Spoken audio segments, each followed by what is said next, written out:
running. So thank you all for being here today. We had a great dive and learning all kinds of new things, and got a new guest that may be coming to talk to us on a different day. We don't know.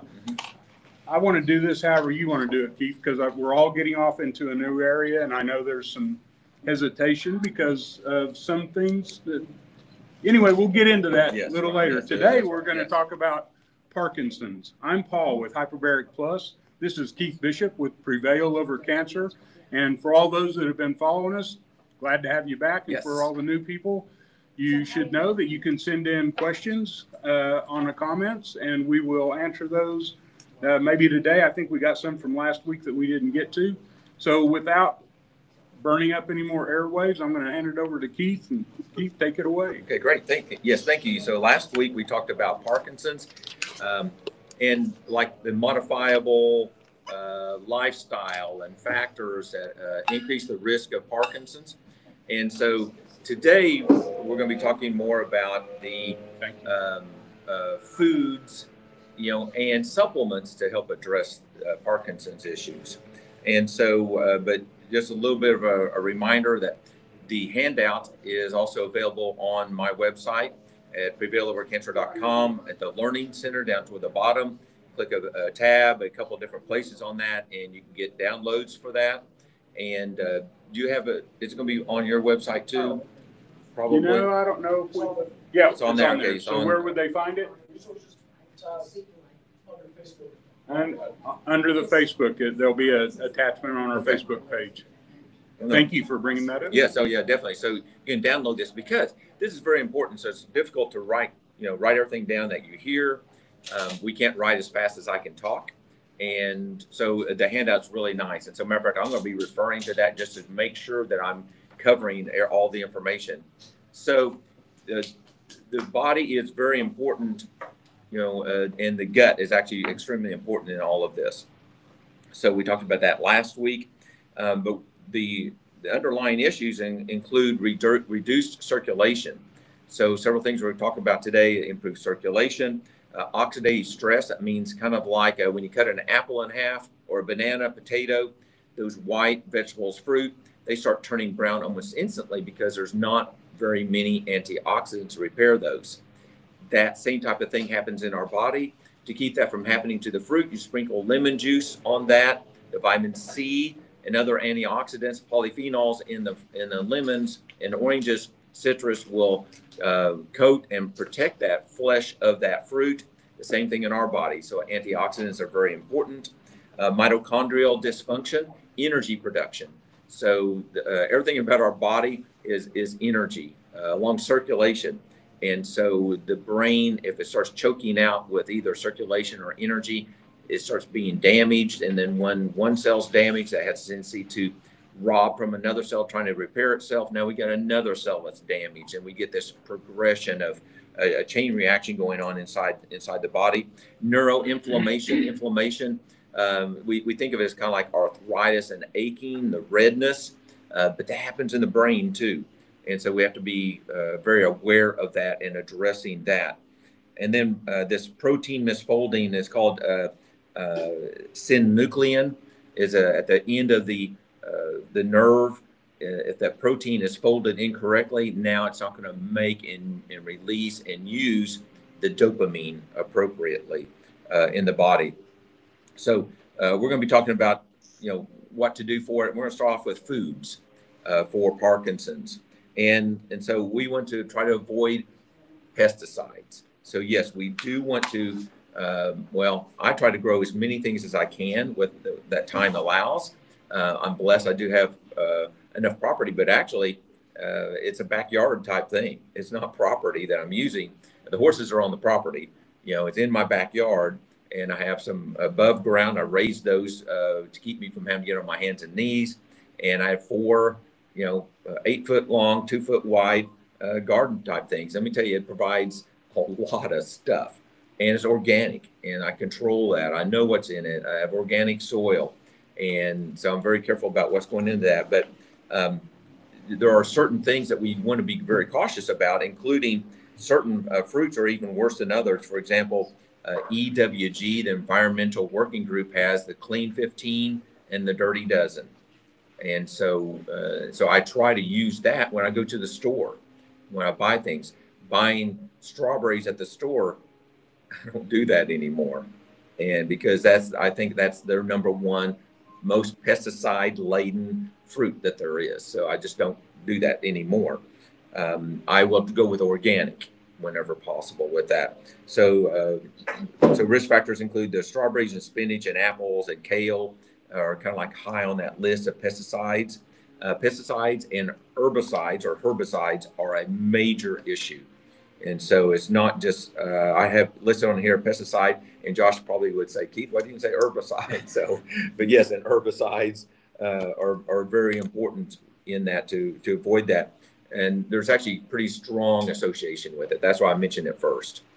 Things are damaging the brain, and there could be other chemicals, and it's not always just food, but environment, can be an issue. So work and things like that. So I would just chime in on that, on the pay particular attention to the GMO foods, because that's the reason, they were designed to ignore the glyphosate molecule. But, 87% of the kids test positive for glyphosate in their blood now because they're eating things that are from from GMO sources, modified foods. So, that's right. Anyway. Yeah. So look for that non-GMO label, to help reduce that chemical exposure, especially the glyphosate. But there's other ones now that are sneaking in that are probably just as bad, if not worse, than glyphosate. So, but looking for foods that are non-genetically modified. Now, if I understand it correctly, if it says organic, it probably is not genetically modified. It could be both. It could be grown organically. It could be a modified form that's grown organically. Okay. So it's more important to buy organic and non-GMO verified. Both verified on that. Okay. So really, there's all types of toxins out there, and some people end up with Parkinson's, and some people may end up with lymphomas, from the glyphosate exposure. Then also iron overload. So we have to have iron. It carries oxygen in the body, but if we get too much, it can actually become damaging. So we've known this for many, many years. People that take iron or get too much iron have an increased risk of even heart attacks and strokes and cancer. Well, same thing with Parkinson's and Alzheimer's, so the brain function type thing. So we want to be cautious about getting too much. And so along that line, there's another test to evaluate that, and it's going to be called a ferritin blood test. And the ferritin level, if it's below 50, that means that you don't have enough iron, and you may need to supplement some. If it's over 150, actually, you're either getting too much iron, or you have a major inflammatory process going on. Either one of those are a major risk factor for Parkinson's. So a ferritin above 150, and matter of fact, I see people all the time like 350, 400 on ferritin. It's because of a major inflammation process going on in the body. So how do you reduce that ferritin number? I've got a gal that I think she called you. She was supposed to call this last week, and she got a real high iron count. Well, we have to try to evaluate why, but there's probably an inflammation process. And matter of fact, I've also seen another person, one of my clients, she was actually high, and it actually just took several years. We just kept seeing it go down, but her exposure was an overspray of a pesticide from a tree. Her neighbor was spraying pesticides on the trees. The wind blew it over when she was out in the backyard. And that's when her crisis started. And it took about 4 or 5 years for her ferritin level to come down, that inflammation. I look at my childhood, and I look at as I grew up, and I never was cautious of people spraying. It never even crossed my mind. And how many, when I drive around now and I see all these people spraying all this stuff, I have a real interest in metal shop. I have a real interest in welding until I've learned all the things that I've learned. And I really don't have those interests anymore because the environment's not going to be good. Yes. And so, that actually is one of my, I hope to actually, when I have time to get into that, actually do some metal work and, forging and things like that. I find that very interesting. But ventilation, and masks, you know, everything from, you know, burning the metals and those metals and grinding them, you know, and burning the propane, is everything that's going on is a potential concern. So ventilation is very important, and wearing a mask that will filter that is very important. Matter of fact, those type of exposures are also a risk factor for Parkinson's. Breathing that in, getting that into the body. As a matter of fact, another risk factor, make sure I don't forget this, well, I'll go ahead and mention it now, is actually manganese. So manganese exposure, and where they found this out was actually people that are potters. They throw pots, they make those pots, they spin the pots, and then they glaze it. Some of those glazes and colors have manganese in them, and that is a problem. Welding, you know, we're working with, there's metals that, and outgassing, you see that smoke going up, and they're right there next to it, you know, just that mask is right there.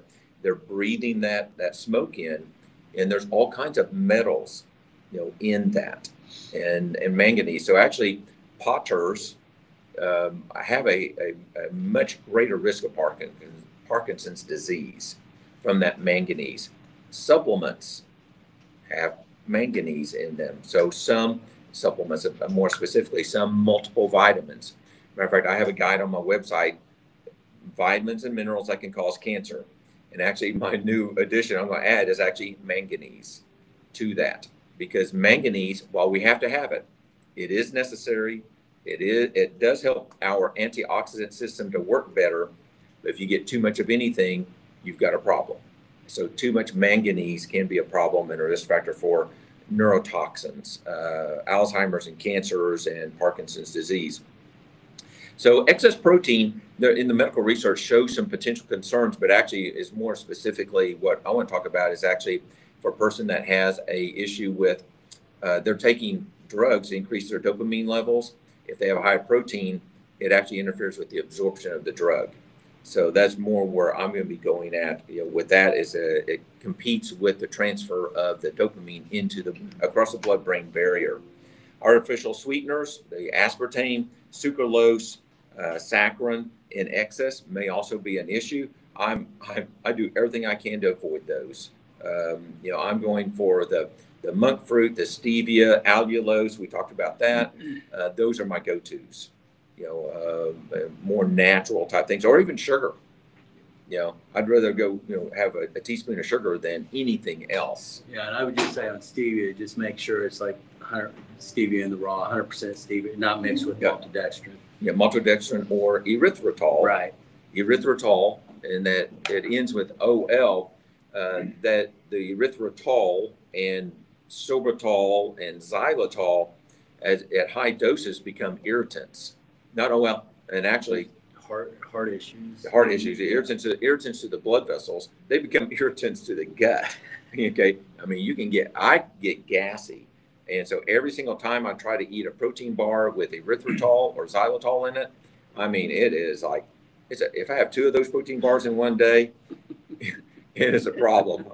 I was at a healthcare seminar, and I was speaking at that seminar. And that's the only thing I could have to eat real quick. Let me tell you, I had a problem that day. So, but anyway, so artificial sweeteners are bad. Manganese, you know, have to be careful about exposure in environmental, you know, and supplements if there is an issue. And the only way to know for sure if some of these are toxic chemicals or not, you know, is going to be doing a heavy metal test. And so actually doing a hair or a urine test to see if those are at high levels. And so mercury, lead, arsenic, those are risk factors. We may have talked about that last week, but you know, like mercury in tuna, I definitely see that as a problem. And I have seen a lot of clients toxic of mercury because they're eating too much tuna.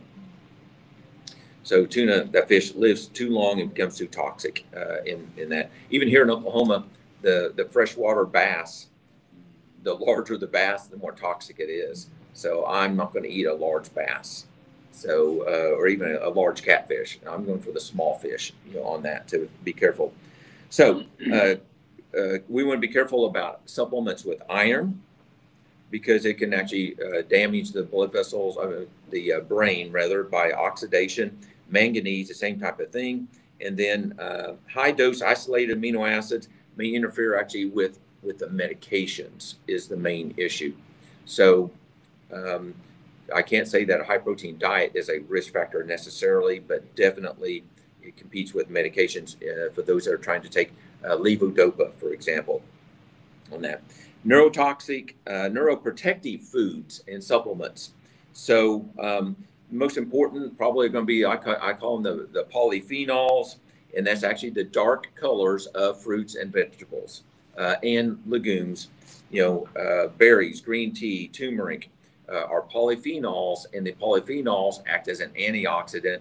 They donate electrons, they repair the cells, help them to work better. They also have anti-inflammatory actions.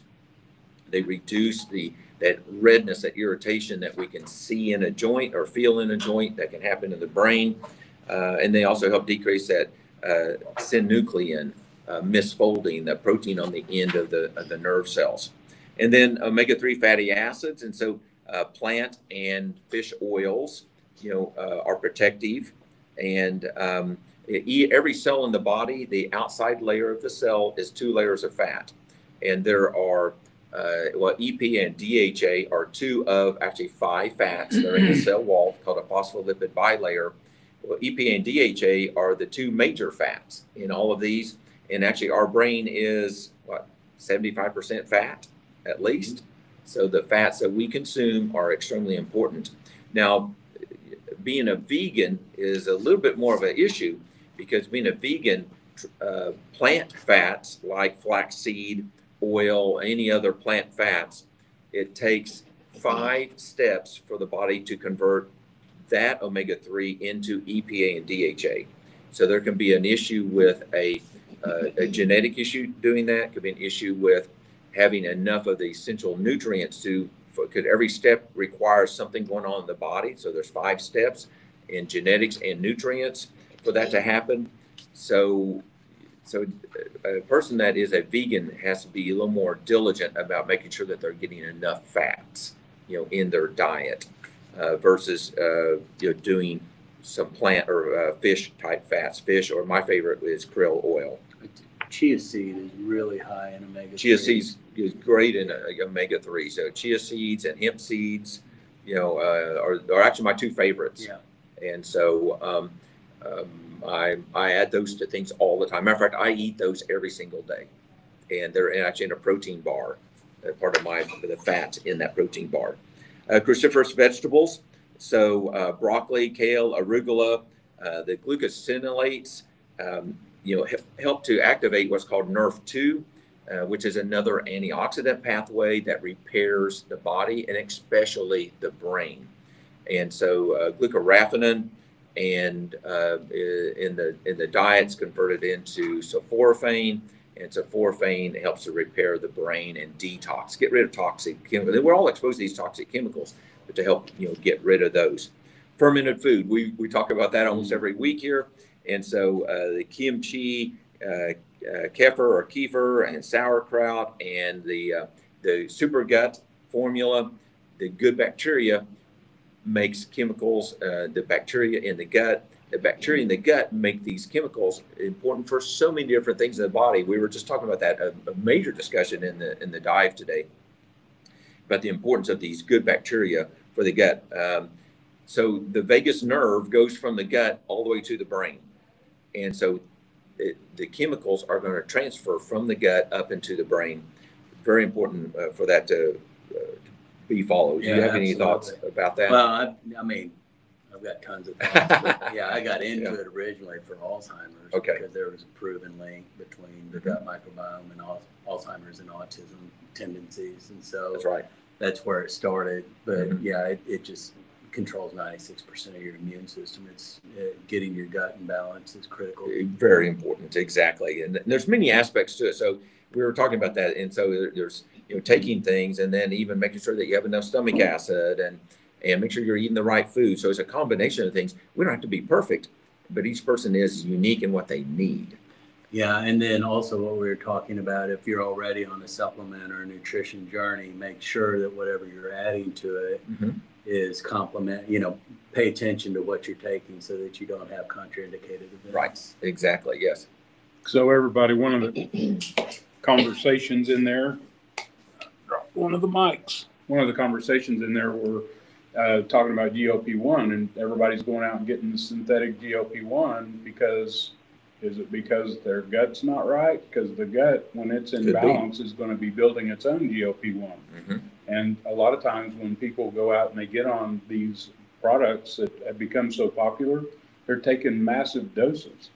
And so all of a sudden they lost that weight, their A1C comes into check, and then their insurance cancels that $1,200 a month prescription because everything is now in check. And so they just put the weight back on. You can't go from a massive dose to zero. Well, why is the massive dose? I mean, that's what's so. Part of that issue too is that that they're not either being counseled or taking the steps to change what got them to that place to begin with. And so that's really the journey that has to start. That's key. Yeah, absolutely. Yeah, that's so, it. We're working with, you got to get to the source of that problem, address the underlying issue.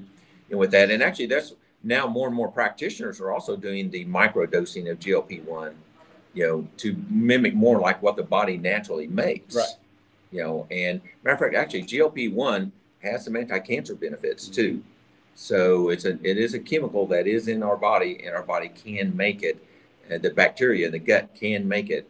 And I'm not an expert in all of that, but it definitely is an item. But still, the specific bacteria, I lost the name. Akkermansia. Akkermansia is a bacteria that does help make GLP-1, and it's available as a supplement.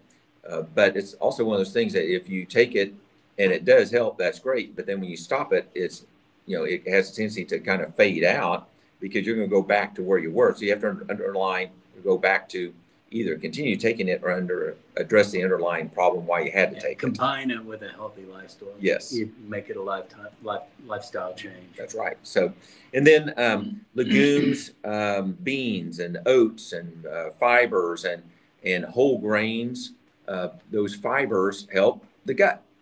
And so it helps the gut. The gut's doing better. It's going to make the brain chemicals and reduces inflammation in the body, traps toxins, and removes those toxins out of the body.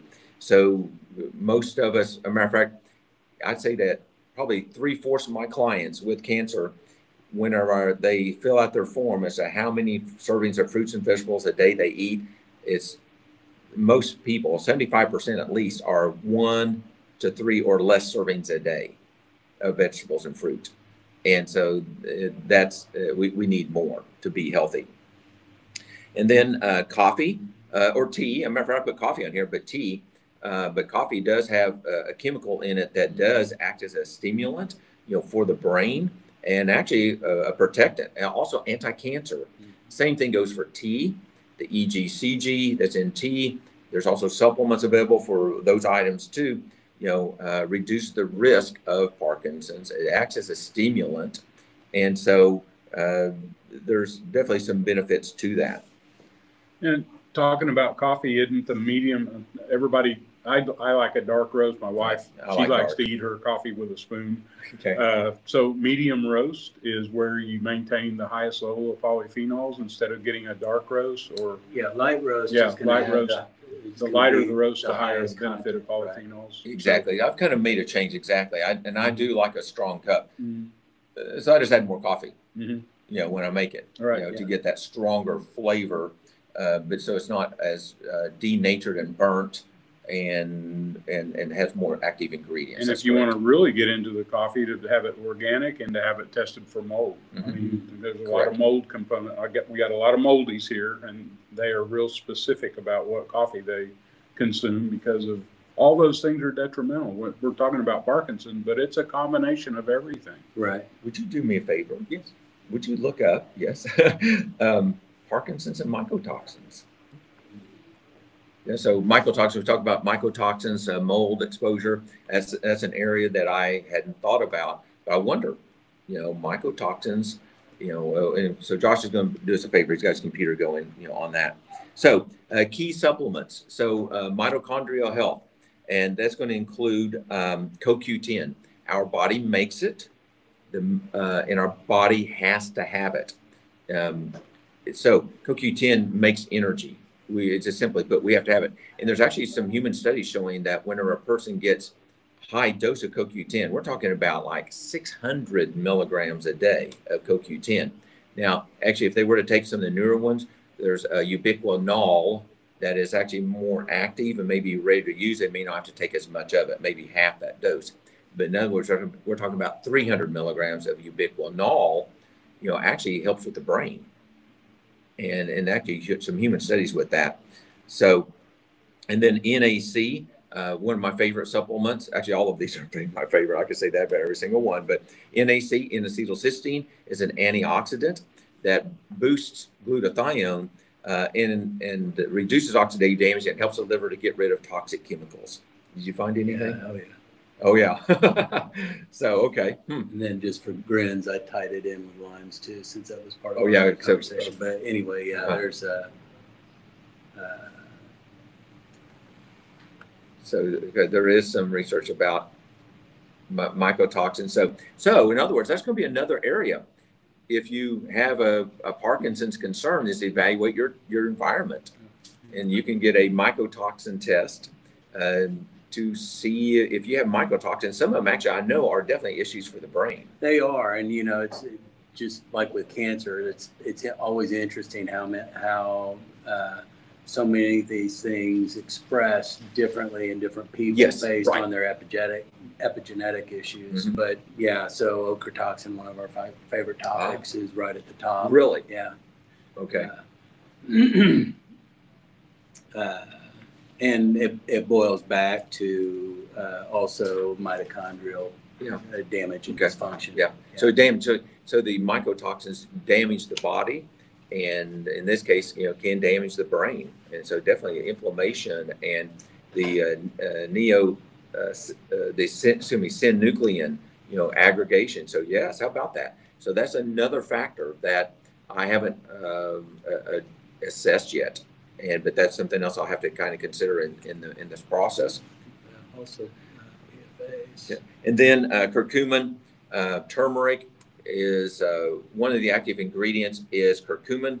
Curcumin is a major anti-inflammatory. It also chelates things like excess copper, and excess copper is actually a risk factor also for Parkinson's, but we have to have it. So once again, actually not enough copper is a problem for Parkinson's, and too much is a problem. So we have to have that balance of the zinc and the copper. The curcumin, major anti-inflammatory and it breaks up the plaque that happens in the brain that creates part of this problem. Urolithin A, one of the newer type items that is coming on the market from eating nuts and seeds, the polyphenols from those and from pomegranate if we have that right gut bacteria, is going to make urolithin A. And so we're looking at the urolithin A does increase mitochondrial health. That means energy. The brain and the heart are going all the time. How many of us have dreams while we're sleeping? Okay, our brain is going continuously. And so it has to have that energy all the time. If it doesn't have the energy, it's not going to work right. Urolithin A, will help with that. Vitamin D, not really a vitamin, it's a hormone. Being low in it increases the risk for every single health condition I've ever seen. So we want to be sure that we have enough of that, and we have to do blood tests to make sure that you're getting enough vitamin D. Magnesium also helps with cognitive function, opens up the blood vessels, and helps out with blood sugar control. It helps vitamin D to work better. It's required to even make the active form of vitamin D.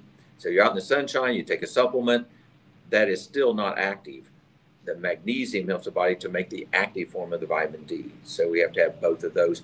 The magnesium threonate I have listed, there are studies showing that it crosses into the brain. I think actually other magnesiums probably also do that. This company actually did this study showing that it worked, but magnesium does go into the brain pretty readily. Threonate is a little bulky, a little bit more expensive. Glycinate is one of my favorites also for that. So just kind of a summary.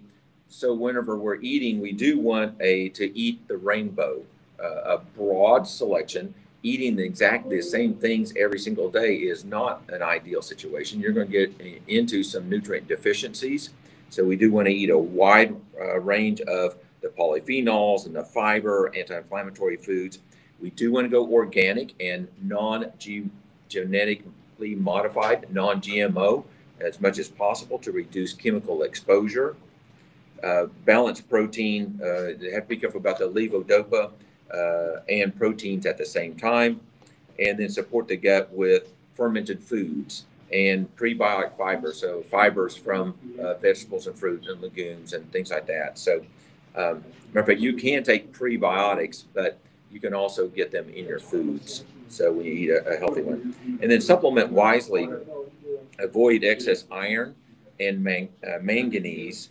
Consider CoQ10, NAC, D3, curcumin, urolithin A, and magnesium. Those are just the core things. There's other things. So, and I'm sure some of you are going to have questions about that. By the way, you can send questions, and we've already got some on hand.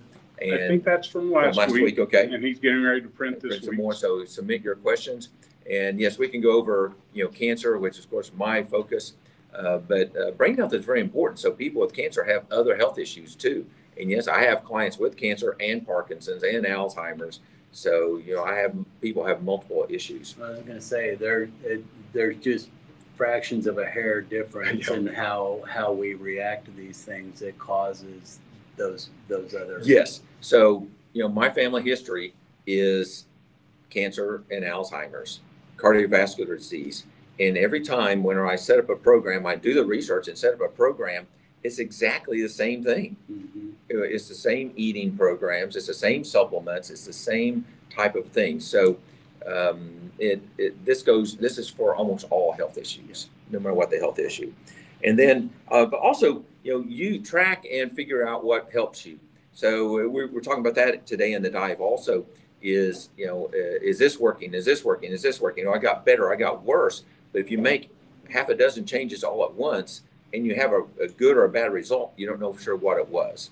So we have to, sometimes back off just a little bit and decrease or increase something and make a change, but keep track of it. So that's, I do like to use logs and journaling to help figure out and keep track of what you're doing and how you feel, so that you'll know what you're doing, if it's working or not. So I'd say add one thing at a time. Yes. Mm-hmm. Just so that way instead of adding 5 things at a time. Yes. So add one thing at a time and not 5 things at a time or half a dozen things at a time. Matter of fact, even with my clients, we run into the same problem, life-threatening illness, and it's easy for my client and myself. We want to do everything possible and as fast as possible. Sometimes we run into a problem. And so we have to kind of back off on that. Keith, when in the chamber we were talking about, I sent a client to you recently, and they've been dealing with a really serious issue for 3 years. Mm-hmm. And so I start questioning, you talked to Keith, yeah. And I said, so what was the first thing that kind of caught you off guard? And she goes, well, he's talking about nutrition. We've been at a doctor with a serious ailment for 3 years, and nutrition has never been discussed. So you started having that conversation, and then you said, get me the blood work. So you get the blood work. And he's like, my understanding is Keith didn't get any vitamin levels. Mm-hmm. That right. was not part of any of the blood work. Well, vitamin levels are key to health. I mean, that's one of the factors you got to take into consideration, or your body's not going to heal itself. That's correct. None of this was even on their radar, and we are so focused here because everybody here is so into their health and their labs and mm-hmm. what's required and how we go to the next step. But if all you've been dealing with is your family doctor, nothing against family doctors, they just are not trained in this space. They don't have any training. They don't. What is it, like they don't teach it. Yeah, they don't teach. It's like an 8-hour course, and the whole time. Not even that. Not even that. No, it's not even 8 hours. So anyway, It's so important to learn what you're getting here and go to your doctor and say, hey, why haven't we ever looked at my vitamin levels? Why, start questioning your doctor. And I don't even know if you guys know this, but tomorrow we're having an AI class, how to ask mm-hmm. AI about your health, and it's not to diagnose. It's to generate questions for your doctor to answer. That's the only reason I'm proposing to my clients to learn about AI is learn how to talk to AI to get those questions and ask your doctor to answer them. And if he can't, come back to me. We got other people that can answer those questions. That's right. So yes, so as a matter of fact, you know, vitamins and minerals are required for every single process in our body. We have to have those. And so if there's a nutrient deficiency, now we're going to have a system that's not working right, if not even damaged. And it can become damaged if that nutrient deficiency continues and continues and continues. So that's what this one person is. Doesn't that turn into metabolic dysfunction, mitochondrial dysfunction? Part of it, exactly. Your body's not operating the way it's supposed to. Exactly. So many things will start going wrong. So keep track of things and get tests and evaluate that, assess and don't guess. So, okay, questions. Anybody got a question? I do. Here we go. Would you revisit the iron overload? Does pesticide exposure cause iron inflammation? That causes iron overload? I was kind of confused. Well, yeah. So So pesticide exposure, you know, could create an iron overload issue in what's called ferritin. So ferritin's simply put, an iron storage. But actually, ferritin is required even to make thyroid hormone. So to convert T4 that the thyroid makes into the active T3, that's the energy chemical, requires ferritin. So we have to have it for many different things. But, and I don't know exactly why, but if there's a major inflammation process going on, that actually now the ferritin is going to be elevated. And I don't know, and I don't fully understand that. I've not had time to study it. So inflammation can create an iron overload. Yes. And then that's a problem. Okay. Yes. Yeah, they say people that have high ferritin to like donate blood because really... And there are some health issues. That's correct, where people do have to donate blood regularly to keep their ferritin down or other components. But if we address the root cause, that probably wouldn't have been. Correct. Yes, and there even can be some genomic issues that increase the odds of something like that happening. And some autoimmune things and some things they don't understand why, that can create that, because the person was fine for most of their life, and then all of a sudden now they're toxic in iron. And typically even those persons have darker skin and even can get little blisters on their skin. And so I know one gentleman, that was his kind of signal, time for me to donate more blood. And because he was, starting to itch a little bit and get these little blisters on his skin. So, but there are things you can do to help mitigate that. Yes, correct. Yes, nutritionally. Yes, exactly. So that was actually 30 years ago. Whenever that gentleman had that. So, okay. So we'll go into any other questions. Matter of fact, y'all, if you have any questions before we're going through this, go ahead. And if you have any questions, submit those. Cold pressed pure black seed oil. Is it any good for cancer and for prostate? And so, yes, black seed oil, like most nuts and seeds, is an antioxidant. And there's actually active ingredients. I think it's what, I can't remember, begins with a T, thioquinine, something like that. But there's actually a chemical that does have anti-cancer actions. And it is, so black seed oil is a definite, has definite anti-cancer actions in it. And dark chocolate is recommended for people with hormone issues or breast cancer or prostate cancer. So dark chocolate, we have to be a little careful about. And matter of fact, I eat it every single day. 87% cacao, dark. So, make a face at it. But we get used to, matter of fact, so when I was in college, I kind of got into a group of people that were drinking beer. When I first had a beer, that was nasty. After a month, it was pretty good. Okay. We get used to certain things. Okay. Same thing, traveling. You do a lot of traveling. You know how foods are different in different regions of the world.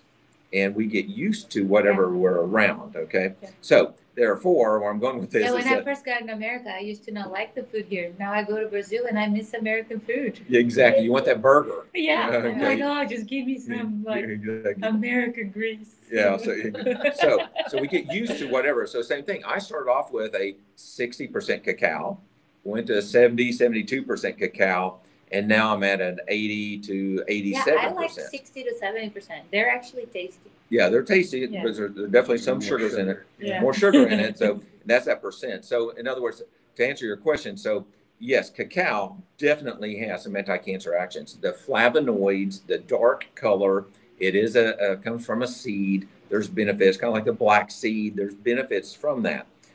The problem is that the way it's processed and even where it's grown, certain ones of those have problems with cadmium from the soil and lead from the soil or from the environment. And so what they do is they take that cacao and the seed, and they put it out in the sunshine and dry it. And so now the environment, dusts and things like that are coming onto it. That might be some of the lead issue. So like if you want to get the flavonoid benefit, wouldn't it be better to take like quercetin? You know, doesn't that have it's a little different. Yeah, it's a little different. We get a synergy. Great question. So why not just take an active ingredient? Yeah. Yes, but there's a synergy because as a matter of fact, these nuts and seeds and cacao have several different things. Matter of fact, many different beneficial chemicals in it. So if we start separating it and we don't get the synergy, that means like this works, one nutrient works this good, you know, this nutrient works this good, but when we combine it, it's this good. Right. And they are doing, quercetin's doing different things in your body than cacao is going to be doing in your body, especially when you're looking at clearing. So that's why pathways are good, because they're like taking a synergy thing, because you're combining. Pathway supplements, yes, right there. There's a synergy involved because there's several different things you know, together with all of those. That's correct. And so dark chocolate, yes, although there are certain brands, and I do have a web page devoted to that about the brands that have high lead and cadmium. And it's kind of surprising. So organic is definitely my choice, but organic can still have cadmium and lead in it because those are natural things. Those are in the soil. And so the plants that we grow take up the nutrients out of the soil. And just so happens that cadmium is one of those issues, you know, in cacao where that bean is grown. So some brands are grown in regions that are better than others. And I have those on my website, but for example, the one I eat that's organic that I can get, although it is expensive, is Taza, T-A-Z-A. And so it's one of the lower ones on lead and cadmium. And actually another one that doesn't have as much problem, but it's not organic, is Ghirardelli. And for some reason, where they're buying it from doesn't have as many toxic metals in the soil. So but I have a website, a webpage. Ghirardelli is great. They're from San Francisco. If you really want to get nerdy, because I've done it, is you can make your own with organic cacao powder. Like your own chocolate? Yeah, absolutely. Okay, you can definitely make it. You can make your own. You can make your own, definitely. And but still, even the cacao powder, you know, you need to get have it tested if you want have it tested, and or some companies are now offering assays. Yeah. Because the assays are not as expensive as they used to be. So more and more companies are assaying their products, so you can get on their website and they've got it listed how much lead and arsenic is in there. And there's maybe a little bit. Our body can handle some. Matter of fact, you know, our water here has a little bit of arsenic in it. Okay, some wells, you know, down in the Norman area were actually so toxic in arsenic that they had to shut them down, move them, and drill to a different depth to get less arsenic. Okay. Is B17 arsenic? No. No. That's another. That's another chemical. Yeah. On that. So, matter of fact, even in this region right here, the Nichols Hills area and War Acres, but the Nichols Hills area, those wells that were originally from the original town are arsenic issues. And so it depends because it's in the ground. So these metals and these minerals are there. So yes, dark chocolate, I do like it. But be careful about the quantity. I like to go a higher organic and a higher cacao percent to decrease the sugar. Our vitamin C IV infusions made from ascorbic acid, the best ones to use. And so yes, there's actually, it's called L-ascorbic acid that they use for that. And it is kind of a purified, but that's okay. And it may be synthetic, semi-synthetic. They start with natural things to make it. That's okay. But IV Vitamin C's definitely have some anti-cancer type actions. And what's the best brand for vitamin C? And I really can't say I know of a particular brand, although liposomal vitamin C's are typically better absorbed with less gut I like to take issues. Live On Labs. Yeah, Live On Labs? Yeah, Okay. they call theirs Liposomal. like lipospiric is what Like they call Yeah. theirs. It lipospiric. comes in a liquid. Yeah. A liquid, yes. Yeah. It's like a goo pack. Yeah. Okay. And It's so, great. and so, matter of fact, I have taken some liposomal vitamin C's, mega doses without any diarrhea. Mhm. Okay. So if you get too much vitamin C and you don't absorb it, it's a toxin in the gut. The body's going to pull water to dilute it down and flush it out. Yeah, they said the only thing you can't die from is vitamin C, because if you drink too much water, you can also die. But vitamin C, it doesn't kill, because you will flush it out. Yeah, exactly. You can't flush it out. Matter of fact, IV vitamin C treatments that people are doing for cancer are typically closer to 50,000 milligrams 2 or 3 times a week. Okay. And so, matter of fact, God made the human body or changed the human body. Depends on what your belief is on that. But all other mammals except for guinea pigs make vitamin C. So chimpanzee, orangutans, and gorillas can take those carbohydrates from plants, especially bananas even, and they take those carbohydrates and make vitamin C. Yeah. They make 10,000 to 15,000 milligrams a day. Why do you think God took that from us? What now? Why do you think God took that from us? I think that, that might be how we were kind of kicked out of the garden. Go make your own vitamin. Go get your own oranges. And because whenever humans were kicked out of the garden, their lifespan, and after the flood, their lifespan kept decreasing. Now the earth changed. 700, 800 Several years. things changed. And so, so changed. Every generation lived less and less. So I wonder about that. So that's a personal view. I'm not an expert. I just want to know your opinion on it. And is espresso okay? And so another one of our favorite things, so Supremo, I love espresso. I fix versions of that. I grind my own coffee. I do like it. I think I have to be careful about the things that we add to it. So if you're adding milk, I think we have to be a little more careful about it. I do make a hemp seed milk myself, and that I love, and that I would add to a coffee if I had to make a espresso or a cappuccino, I guess is what I'm going to call it. How do you make a hemp seed milk? Hemp seed milk. Okay, how do you make hemp seed milk? It's very simple, actually. So like 3/4 of a cup of hemp seed hearts in 4 cups of water. And I just let that soak a little bit. And I add a little bit of vanilla, a pinch of salt, and blend that up. Go through the process and blend that up for a minute or two. And then I actually don't filter it. I let it set, and then I put it into, actually I have some glass containers, and I put it into a glass container, a 4-cup glass container. And then my wife doesn't like the little seeds. And so I'll put a small strainer on her glass and then pour the milk through the strainer. And so you've got your protein, you've got your fats, you've got your protein.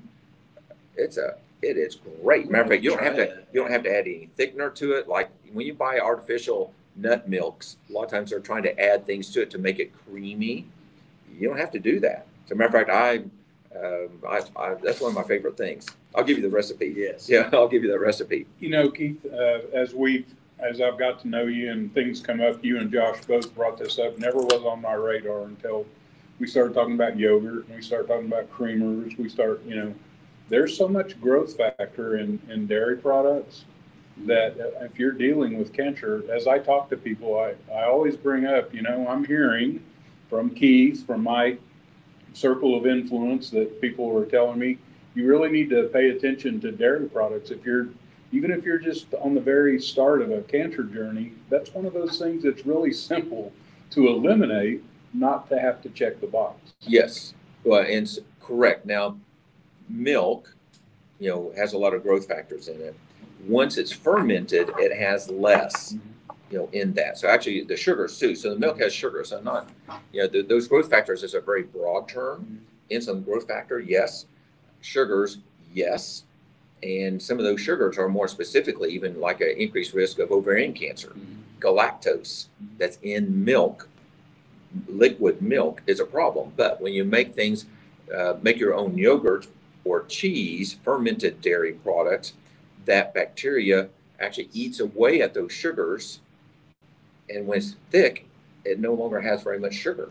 But I'm surprised how many lactose intolerant people that I have that are coming in here, and that's just another thing to inflame your body. Sure. So I've got a lot of people making yogurt out of coconut milk. They've got on the pasteurized train and they pasteurize their coconut milk and they love it. Whereas they wouldn't even be able to do it had it not been discussed. And there's another in the book that's a big component of the book, that if you're lactose intolerant, don't blow off yogurt, don't blow off the microbes, because there's another path. And then again, we come in here and you're like, Paul, you don't want to do growth factors, because I catch myself saying things and you'll tap me on the shoulder and say, Paul, what if? Yeah. And then I'm like, it's just educational. Just like every one of these shows, I've learned something. And everybody's different, and their health journey is different, and their needs are different.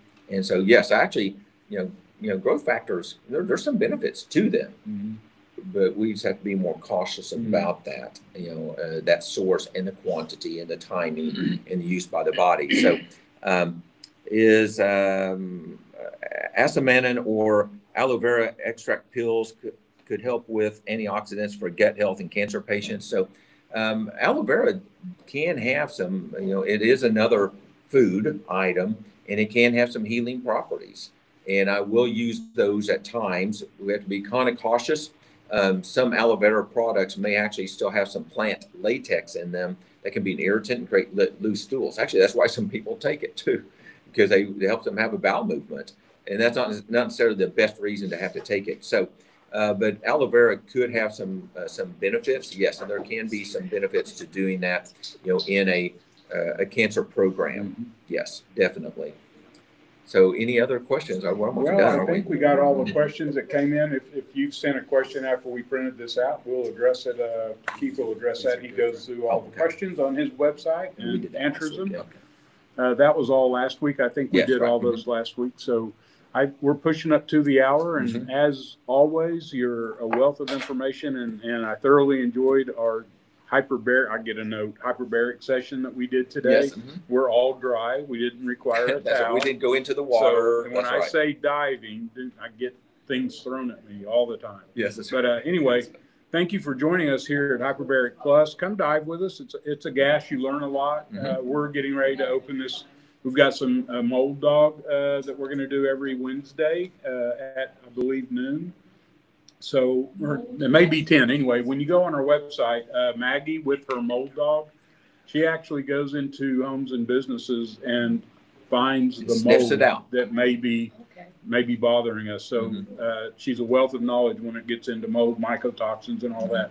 By the way, on mycotoxins, is there a link? Because we just brought it up again here with possible Parkinson's. Is there a link to a mycotoxin test on your site? Yes. And so you go to my website, and then you type in, you can actually do a search, but I have a blog post that's devoted to mold and mycotoxins. Okay. And then there's a link there going to a test. Okay. How about Lyme? I don't have anything on my website about Lyme. You need to get a Vibrant Wellness. I think so we can go through you. The Vibrant. So the Vibrant Labs is what we're talking about. Right. Maybe we can talk Keith into getting a link there. I know, he needs that. He does a lot for us here, and I want to work with Keith any way I can. Going through his website, I'm sure you get a little bit of a commission through the labs. Is that correct? Sometimes. Sometimes? Yeah, okay. Depends. Yeah, not always. Well, at the very least, is that a path to get those lab results back to you? And does that simplify that process at all, or is it still I gotta process it and send it? Yeah, you still want to get your lab tests, and then I have to get a copy of them. Okay. So. Okay. So anyway, I got a lot of clients that, in fact, when we get off the show here, I got a list of people that are trying to work with you, and I just want to see where they're at in their journey, that you've got those records, because they're all dying to hear back from you. Yeah. I'm not supposed to use it. They're all really interested in hearing back from you. So I apologize. But anyway, Keith with Prevail Over Cancer, Paul at hyperbaric.plus. PrevailOverCancer.com and Paul at hyperbaric.plus. Everybody gets kind of weirded out about that, but that's our name, and I was able to get the URL extension. So that's what we do. And come, you ought to see Keith live if you're ever in town. I know you got a lot of people internationally that follow you. So if you're ever in town, come see Keith on Thursdays at 10. It's a blast. That's right. And Josh, thank you for being here down from Ultra Botanica. And Josh is out of Tulsa, and he, again, is working with a lot of our clients trying to fill in the gaps. So till next week, send us your questions, and we will see you then. Great. Thank you. Bye-bye.